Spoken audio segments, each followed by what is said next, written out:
नमस्कार साथियों, सहारा से जुड़ी खबर आपके बीच में न्यूज़ दुनिया निरंतर लाता रहता है। और ये खबर सहारा इंडिया से जुड़ी जो है राजस्थान से निकल कर आ रही है।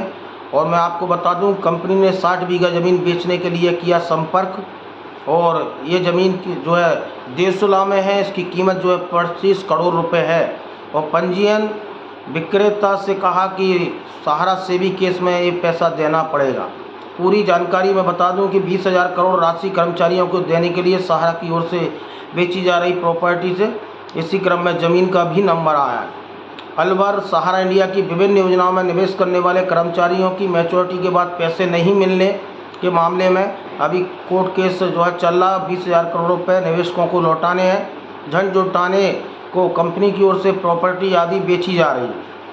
इसी कड़ी में अलवर में सहारा की एक कंपनी की करीब 60 बीघा ज़मीन बिक्री के लिए पंजीयन विभाग से संपर्क किया गया है। और पंजीयन विभाग ने साफ कह दिया है कि विक्रय की राशि क्रेता के खाते में न जाकर सीधे सहारा सेविक के खाते में जाएगी। तो ये जो है बिक्री का जो प्रस्ताव है वो रुक गया है। और दिल्ली मार्ग पर बसे देसुला गांव में सहारा इंडिया की कंपनी की एक 25 साल पुरानी जो है ज़मीन बताई जा रही है, जिसकी कीमत करीब 25 करोड़ है। और इसकी बिक्री के लिए हाल ही में कंपनी के एक सीनियर एडवोकेट ने पंजीयन विभाग से सब रजिस्ट्रार द्वितीय से जो है संपर्क साधा था। पूरी जानकारी मांगी। कंपनी के एडवोकेट की ओर से बताया गया कि कोई उद्योगपति ज़मीन क्रय करना चाहता है। इस ज़मीन पर पंजीयन विभाग ने कहा है कि यह जानकारी सुप्रीम कोर्ट और सेबी को देनी होगी, क्योंकि केस वहाँ चल रहा है। साथ ही ज़मीन के पैसे विक्रेता की बजाय सीधे सहारा सेबी खाते में जाएंगे। और इसी के साथ ये भी बताया कि डीएलसी रेट 90% से कम नहीं होंगे। ऐसे में ज़मीन की रजिस्ट्री आदि पर करीब 80 लाख रुपए का खर्चा होगा। बताते हैं कि नियमों का ज्ञान कराया गया। तो फिलहाल कंपनी ने अभी हामी नहीं भरी है और अपने ज़मीन बेचने से जो है पैर पीछे खींचे हैं।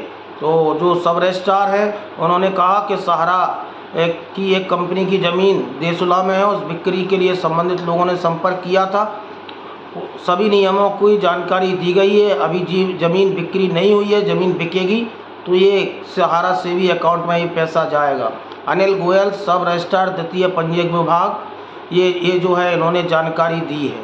तो ज़्यादा से ज़्यादा लोग लाइक एवं सब्सक्राइब करते रहें। सहारा निजी तौर पर निरंतर ज़मीनों को बेचता रहा है और एक क्रम जो है निरंतर जारी है। लेकिन सब रजिस्ट्रार द्वारा ये पैसे को सीधे सहारा सेवी केस में ट्रांसफ़र करने पर जो है सहारा प्रबंधन से जुड़े एडवोकेट ने ज़मीन बिक्री पर अपने पैर खींचे। ये जो है पत्रिका पेपर की खबर है। तो ज़्यादा से ज़्यादा लोग न्यूज़ दुनिया चैनल से जुड़े रहें। लाइक करें, सब्सक्राइब करें, ग्रुपों में शेयर करें। बहुत बहुत धन्यवाद, आभार।